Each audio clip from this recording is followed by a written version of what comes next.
రాముడి ఆశీర్వాదంతో అతని ఉంగరాన్ని తీసుకొని హనుమంతుడు సముద్రాన్ని దాటి సీతమ్మను వెతకడానికి బయలుదేరాడు. ఈ యాత్రలో అతనికి ఎదురైన సవాళ్లు, ధైర్యం, మేధస్సు అన్నీ ఆదర్శంగా నిలిచాయి. రాముని నామాన్ని జపిస్తూ హనుమంతుడు సముద్రంపై గెంతాడు. సముద్రదేవత హనుమంతుడి విజయం కోరుతూ మైనాక పర్వతాన్ని విశ్రాంతికి పంపుతుంది. మినాక పర్వతం హనుమంతుడిని విశ్రాంతికి ఆహ్వానిస్తాడు. కాని హనుమంతుడు మర్యాదగా తిరస్కరిస్తూ ముందుకు సాగిపోతాడు. సర్పరాజమాత సురస హనుమంతుడికు పరీక్షగా ఎదురుపుతుంది. తన నోటిలోకి రావాలని కోరుతుంది. హనుమంతుడు తాను చిన్నవాడిగా మారి ఆమె నోటిలోకి వెళ్లి బయటకు వచ్చి ఆమెను ఆకట్టుకుంటాడు.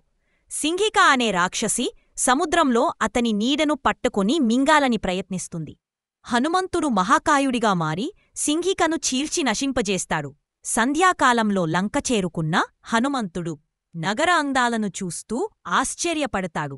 లంక ద్వారాన్ని కాపాడుతున్న లంకిని అనే దయ్యం హనుమంతుడిని అడ్డగించగా హనుమంతుడు ఒక్క పిడికితో ఆమెను ఓడిస్తాడు. హనుమంతుడు పిల్లివలే చిన్నవాడిగా మారి రహస్యంగా నగరం.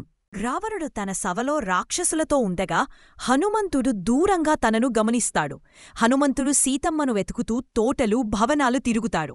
హనుమంతుడు అశోకవనంలో సీతమ్మను చూస్తాడు. ఆమె తోటలో దుఃఖితీస్తూ ఉంది. రావణుడు వచ్చి సీతమ్మను మాయమాటలతో లాలించే ప్రయత్నం చేస్తాడు. కాని ఆమె తిరస్కరిస్తుంది.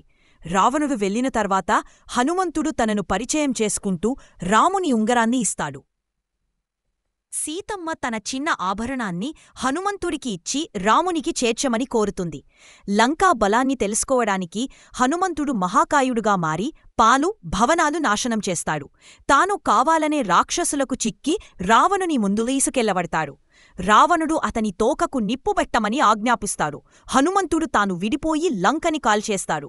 సీతమ్మ సమాచారమిచ్చిన తర్వాత హనుమంతుడు తిరిగి రాముని వద్దకు గాల్లో ప్రయాణిస్తాడు.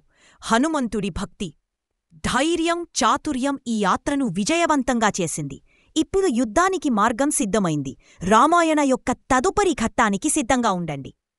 ఇలాంటి మరిన్ని రామాయణం కథల కోసం మా యూట్యూబ్ ఛానల్కి సబ్స్క్రైబ్ చేయండి.